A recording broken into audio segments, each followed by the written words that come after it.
বন্ধুরা, এটা আমার শিউলি গাছ, খুব ভালো গ্রোথ হচ্ছে। কালকে একটা কমেন্ট এসেছে একটা ভিউয়ার্সের, কোনো ফুলের গাছ ডরমেন্সি পিরিয়ডের পরে ভালো গ্রোথ হচ্ছিল, কিন্তু ডিএপি সার অ্যাপ্লাই করেছে আর পাতাগুলো শক্ত হয়ে গেছে।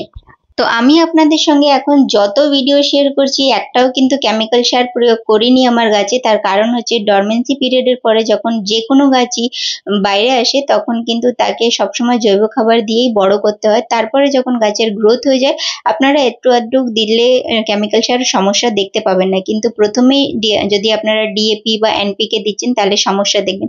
তো আমি এখানে 1 মুঠো মতো ভার্মি কম্পোস্ট, 2 চামচ হাড়ের গুঁড়ো, 1 চামচ সিভিড আর তার সঙ্গে অ্যাপসাম সল্ট দিয়েছি 1/3 চামচ দিয়ে মাটিটাকে একটু খুঁচে দিচ্ছি, ভালো করে মিশিয়ে দিচ্ছি।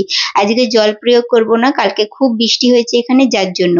আর তারপরে দেখবেন আপনার গাছের ভালো গ্রোথ হবে। এইভাবেই আপনাদের যদি কমেন্ট আসে, আমি কিন্তু রিপ্লাই করি যদি কোনো রকম সমস্যা থাকে। দেখুন গাছে কুঁড়িও এসে গেছে আর খুব ভালো গ্রোথও হচ্ছে। তো এরকম ভিডিও দেখতে হলে চ্যানেলটা অবশ্যই সাবস্ক্রাইব করে নেবেন।